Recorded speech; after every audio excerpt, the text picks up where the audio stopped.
মাশরাফির বক্তব্য শুনে মুগ্ধ কোহলি ডিভিলিয়ার্সরা। চ্যাম্পিয়ন্স ট্রফির ওপেনিং ডিনারে মাইক্রোফোন হাতে কথা বলছেন বাংলাদেশের অধিনায়ক মাশরাফি বিন মুর্তজা। পাশ থেকে মুগ্ধ দৃষ্টিতে তাকিয়ে ওয়েন মর্গান, পাশে বিরাট কোহলি, এবি ডিভিলিয়ার্সও। নিজের ব্যক্তিগত ফেসবুক পাতায় ছবিটি পোস্ট করেছেন মাশরাফি।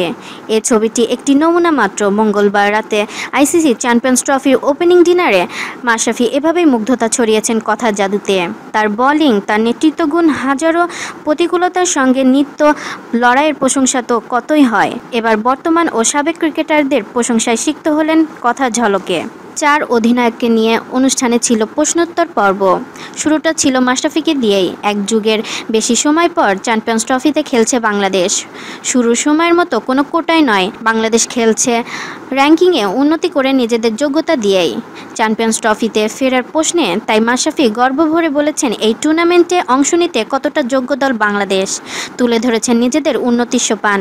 সাবেক 3 বিশ্ব চ্যাম্পিয়ন ওয়েস্ট ইন্ডিজ, পাকিস্তান ও শ্রীলঙ্কাকে টপকে র্যাঙ্কিংয়ে 6 ওঠার কৃতিত্ব নিয়ে কথা বলেছেন।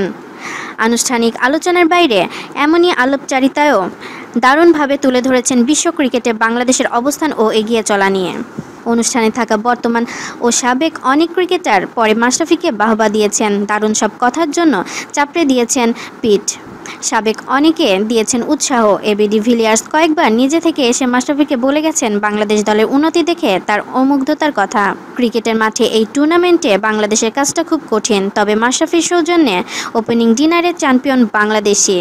একথা কাল যে ডিনার পার্টিতে ছিল সে এক বাক্যে স্বীকার করবে।